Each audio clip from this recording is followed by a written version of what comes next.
እግዚአብሔር አንድን ሰው ለታላቅ ክብር ከመጠቀሙ በፊት ለምን እንደሚሰበረው ታውቃለህ? ይህ ጥያቄ የብዙዎቻችን የልብ ጥያቄ ነው። እግዚአብሔር ሰውን የሚሰበረው ሊያተፈው ፈልጎ አይደለም፣ ጨርሶ ሊጥለውም አይደለም።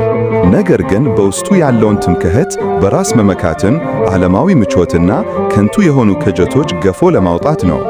ግቡ አንድና አንድ ነው። ያ ሰው ተደግፎ የቆመበት ምድራዊ ምርኩዝ ሁሉ ተሰባብሮ ሲያልቅ የቀረው ብቸኛ መደገፊያ እግዚአብሔር ብቻ መሆኑን እስኪያውቅ ድረስ ነው። ሰው በእግዚአብሔር እጅ ውስጥ ሲወድቅ መጀመሪያ እንደ ሸክላው በሸክላ ሰሪ እጅ እንደሚዳሰስ ጭቃ መሆን አለበት። ይህ የመሰበር ሂደት ተራ የሆኑ ሰዎች ወደማይገመት ታላቅ ክብርና ዓላማ የሚሸጋገሩበት ጠባብ በር ነው። ልብ በል ወዳጄ፣ እግዚአብሔር ሰውን ሲሰብረው ቅጣት አይደለም። መከራው ሲበዛ፣ ፈተራው ሲደራረብ፣ ግራ መጋባት ሲፈጠርና ነገሮች ሁሉ ፍትሃዊ ያልሆኑ ሲመስሉ ይህ የቅጣት አለንጋ እንዳይመስልህ። ይህ ዝግጅት ነው። ይህ የአባትነት ጥበብ ነው። እግዚአብሔር የሚወደውን ልጁን ያለ ዝግጅት ወደ ጦር ሜዳ አይልከውምና። 1. የተፈጥሮ ምሳሌዎች፣ ዘርና ሸክላ። እስኪ ተፈጥሮን አስተውል። እግዚአብሔር በምሳሌ ያስተምረናል። አንዲት ፍሬ ዘር በምድር ላይ ወድቃ ከመብቀሏና ፍሬ ከማፍራቷ በፊት መጀመሪያ አፈሩ መታረስና መሰበር አለበት። ዘሯም ራሷ በአፈሩ ውስጥ ተቀብራ መሞትና መበስበስ አለባት። የውጩ ጠንካራ አካሏ ሳይሰበር በውስጧ ያለው ሕይወት ፈልቆ ሊወጣ አይችልም። የሰውም ሕይወት እንደዚሁ ነው። ወይም ደግሞ ሸክላ ሰሪን ተመልከት። አንድን ውብ የሸክላ ዕቃ ለመስራት መጀመሪያ አፈሩን በውሃ አርሶ በእግሩ ይረግጠዋል፣ ያቦካዋል፣ ይደቁሰዋል። ጭቃው ሳይቦካ ሳይደቆስና ሳይለሰልስ ለቅርጽ አይመችም። ጭቃው ለምን ትረግጠኛለህ ብሎ ሸክላ ሰሪውን አይከራከረውም።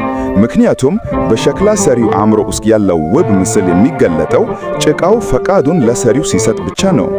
አንተም ዛሬ በመከራ መዶሻ እየተቀጠቀጥክ ከሆነ እግዚአብሔር ከአንተ አዲስና የከበረ ዕቃ እየሠራ መሆኑን እወቅ። 2. የሙሴ ታሪክ፣ ከቤተ መንግሥት ወደ ምድረ በዳ። ታላቁን ነቢይ ሙሴ እንውሰድ። ሙሴ ለእስራኤል ሕዝብ መሪ እንዲሆን ከመጠራቱ በፊት ለ40 ዓመታት በምድረ በዳ ውስጥ መሰበር ነበረበት። አስብ ወዳጄ፣ ሙሴ በፈርዖን ቤተ መንግሥት ያደገ፣ የግብፅን ጥበብ የተማረ፣ ሥልጣንና ክብር የለመደ ሰው ነበር። ነገር ግን እግዚአብሔር በዚያ ማንነቱ ሊጠቀምበት አልፈለገም። ያ ሁሉ የቤተ መንግሥት ትምክህት፣ ያ ሁሉ እኔ ያውቃለሁ የሚል መንፈስ መወገድ ነበረበት። ለ40 ዓመታት እንደ ተራ እረኛ በምድረ በዳ ሲንከራተት የፈርዖን ልጅነት ክብሩ ተገፈፈ፣ የሰውነቱ ወኔ ረገበ። በመጨረሻም እግዚአብሔር በሚነድ ቁጥቋጦ ውስጥ ሲገለጥለት ሙሴ እኔ አፈ ኮልታፋ ነኝ፣ መናገር አልችልም እስኪል ድረስ ተሰብሮ ነበር። እግዚአብሔር የፈለገው ያንን የተሰብረ ሙሴን ነበር። ትምክህቱ የተፋለትን በራሱ ጉልበት ሳይሆን በእግዚአብሔር ኃይል የሚተማመነውን ሙሴን አገኘ። ውጤቱም ያ በትር ብቻ የያዘው የተሰበረ ሰው ታላቁን የግብፅ ሰራዊት አሸንፎ ሕዝቡን ነፃ አወጣ። 3.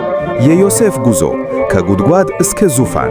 ዮሴፍም ቢሆን የወደፊቱ የግብፅ ጠቅላይ ሚኒስትር ከመሆኑ በፊት በወንድሞቹ ታክዶ ወደ ጉድጓድ ተጣለ። በባርነት ተሸጠ። በጲጢፋራ ቤት በታማኝነት እያገለገለ የውሸት ክስ ተመስርቶበት ወደ ወህኒ ወረደ። ይህ ሁሉ ሲሆን እግዚአብሔር የታለ ሚያስብል ነበር። ነገር ግን ዮሴፍ በወህኒ ቤት ውስጥ እየተሰበረና እየተፈተነ ማንነቱ እየተቀረጸ ነበር። እግዚአብሔር ዮሴፍን ቀጥታ ወደ ቤተ መንግሥት ቢያመጣው ኖሮ ምናልባት በወጣትነት ስሜትና በትምክህት ይወድቅ ነበር። ነገር ግን እስር ቤቱ ትዕግሥትን አስተማረው።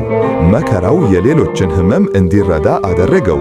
ዮሴፍ በፈርዖን ፊት ሲቆም ተራ ሕልም አላሚ አልነበረም። በመከራ እሳት የተፈተነ ወርቅ ነበር።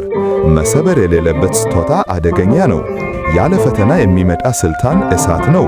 ዮሴፍ ግን ተሰብሮ ስለተሰራ የሕዝብን አደራና የእግዚአብሔርን ክብር በአንድ ላይ መሸከም ቻለ። 4. የዳዊት መቀባትና መሰደድ። ልብ አምላክ ዳዊትንም ልብ በል። በነቢዩ ሳሙኤል እጅ ቅብአ መንግሥት ከተቀባ በኋላ ወዲያውኑ ዙፋን ላይ አልወጣም። እንዲያውም ነገሩ የተገላቢጦሽ ሆነበት። የተቀባው ንጉሥ እንደ ወንጀለኛ በተራራና በዋሻዎች ውስጥ ለዓመታት ተንከራተተ። ንጉሡ ሳኦል ሊገድለው ያሳደደው ነበር። ዳዊት በረሃብና በጠራራ ፀሐይ በጭንቀትና በሞት ጥላ ውስጥ አለፈ። እግዚአብሔር ለምን ይህን ፈቀደ? ምክንያቱም ዙፋኑ ላይ የሚቀመጠው ሰው እግዚአብሔር እረኛዬ ነው ብሎ መዘመር የሚችል ሰው መሆን ስለነበረበት። ዳዊት በመከራ ውስጥ ሆኖ የጻፋቸው መዝሙሮች ዛሬ ለዓለም ሁሉ መጽናኛ ሆነዋል። ያ ሁሉ ስብራት የዋህነትን አስተማረው። ስብራቱ እግዚአብሔርን መጠጊያና ጋሻ ማድረግን አስተማረው። የእስራኤልን ዙፋን ከመረከቡ በፊት ራሱን መግዛትን በዋሻዎች ውስጥ ተማረ።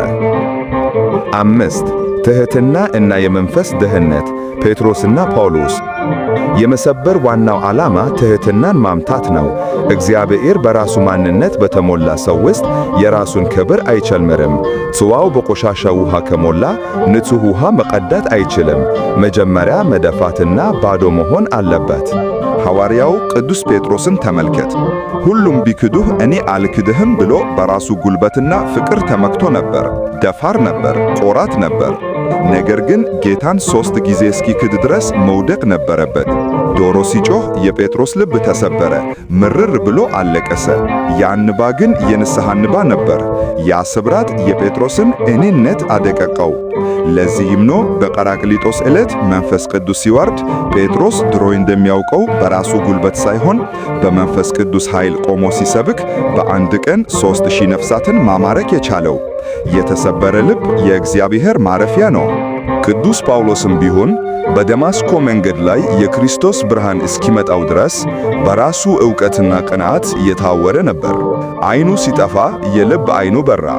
የሥጋ ዓይኑ መሰበር ለነፍሱ ዓይን መከፈት ምክንያት ሆነ።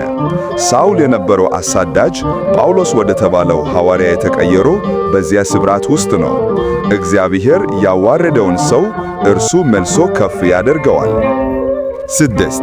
በእግዚአብሔር ላይ መደገፍ። ያዕቆብና ኢዮብ። መሰበር በእግዚአብሔር ላይ ሙሉ ለሙሉ መደገፍን ያስተምረናል። የምንደገፍበት ገንዘብ፣ ዝና፣ የሰዎች እርዳታ ወይም የራሳችን ጉልበት ሲወሰድብን የማይናወጠውን እውነተኛ ዓለት እናገኘዋለን። እርሱም እግዚአብሔር ነው። ያዕቆብን አስታውስ። ከእግዚአብሔር መልአክ ጋር ሌሊቱን ሙሉ ሲታገል አደረ።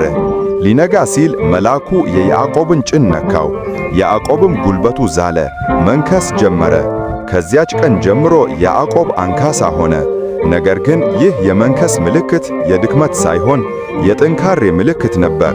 ያለ እግዚአብሔር ድጋፍ መራመድ አልችልም የሚል የሕይወት ምስክርነት ነበር። እግዚአብሔር የያዕቆብን የተፈጥሮ ጉልበት ሰብሮ በእርሱ የሚደገፍ እስራኤልን አደረገው። ጻድቁ ኢዮብም ሁሉንም አጥቶ በደዌ ተመቶ በአመድ ላይ በተቀመጠ ጊዜ እግዚአብሔር ሰጠ፣ እግዚአብሔርም ነሣ፣ የእግዚአብሔር ስም የተባረከ ይሁን አለ። ቢገድለኝ እንኳ በእርሱ ታምኜ እጠብቃለሁ የሚል ጽኑ እምነት የያዘው በመከራው እሳት ውስጥ ካለፈ በኋላ ነው። የእግዚአብሔርን ታላቅነት በትክክል የተረዳው በመከራው ውስጥ ሆኖ ነው። ከእግዚአብሔር በቀር ምንም የሌለው ሰው እግዚአብሔር ብቻውን በቂ እንደሆነ ይረዳል። 7. ኃይልን መልቀቅ። መሠዊያውና መስቀሉ። በመጨረሻም እውነተኛ መንፈሳዊ ኃይል የሚለቀቀው በመሰበር ውስጥ ነው።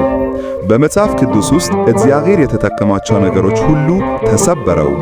ጌታችን ኢየሱስ ክርስቶስ የተጠራበት አልባስጥሮስ የተባለው የሽቶ ብልቃጥ መሰበር ነበረበት። ብልቃቱ ሳይሰበር ሽቱ ቤቱን ሊሞላው አይችልም ነበር። ጌዲዮን በጦርነቱ ላይ ያሸነፈው በሸክላ ውስጥ የነበረውን ችቦ ለማብራት ሸክላውን በሰበረ ጊዜ ነው። ብርሃኑ የወጣው ሸክላው ሲሰበር ነው። ከሁሉም በላይ ደግሞ የዓለማት ቤዛ ጌታችን ኢየሱስ ክርስቶስ በመስቀል ላይ ሥጋውን የቆረሰው ደሙን ያፈሰሰው ስለ እኛ ድነት ነው። የእርሱ ቅዱስ ሥጋ በመስቀል ላይ ተሰበረ። በዚህም ምክንያት የዘላለም ሕይወት ለዓለም ሁሉ ፈሰሰ። ይህ የእግዚአብሔር አሰራር ምስጢር ነው። ስንዴው ካልሞተ ብቻውን ይቀራል፣ ከሞተ ግን ብዙ ፍሬ ያፈራል። ስለዚህ ወዳጄ ሆይ ዛሬ ምናልባት በሕይወትህ ታላቅ ማዕበል ውስጥ ሆነህ ይሆናል። ልብህ ተሰብሮ ተስፋህ ተሟጦ እግዚአብሔር ትቶኛል ብለህ አስበህ ይሆናል። ነገር ግን ልንገርህ፣ መሰበርህ መጨረሻህ አይደለም፣ መሰበርህ መጀመሪያህ ነው። እግዚአብሔር እየሠራህ ነው። እግዚአብሔር እየቀረጸህ ነው። ኩራትህ ይወጣ፣ ትሕትናህ ይጎለበተ ነው። የተሰበረው ልብህ እግዚአብሔር ጸጋውን የሚሞላበት ምርጥ ዕቃ የሆነ ነው። ሰው ሲሰበር ትምክህት መንገዱን አይዘጋም። እኔነት የእግዚአብሔርን ክብር አይጋርድም። በዚያ በተሰበረ ማንነት ውስጥ መንፈስ ቅዱስ ያለ ገደብ ይሠራል። ዛሬ ራስህን ጠይቅ። እግዚአብሔር እየሰበረ ሲመታ ትታገለዋለህ ወይስ ጌታ ሆይ እንደ ፈቃድህ ሥራኝ፣ እንደ ወደድክ ቅረጸኝ ብለህ ራስህን ትሰጣለህ? ሕመም አለ፣ አዎ። ጩኸት አለ፣ አዎ። ነገር ግን ከሕመሙ በስተጀርባ ታላቅ ክብር አለ። እግዚአብሔር የሚሰብረው ሰው መልሶ በክብር የሚያቆመው ሰው ነው። አሁን ይህ መልእክት ልብህን ከነካው፣ በዚህ የመሰበር ሂደት ውስጥ እያለፍክ ከሆነና እግዚአብሔርን የምታምን ከሆነ ለፍቃዱ ራስህን አሳልፈህ ስጥ። አይዞህ፣ እግዚአብሔር የጀመረውን ሥራ ሳይጨርስ አይተውህ። የሚቀጥለውን የሕይወት ምዕራፍን በክብር ለመጻፍ ዛሬ መሰበርህን ፈቅዷል። ምስጋና ይሁን። አንድ አምላክ ለሚሆን ለአብ ለወልድ ለመንፈስ ቅዱስ ዛሬም ዘወትርም ለዘለዓለሙ አሜን።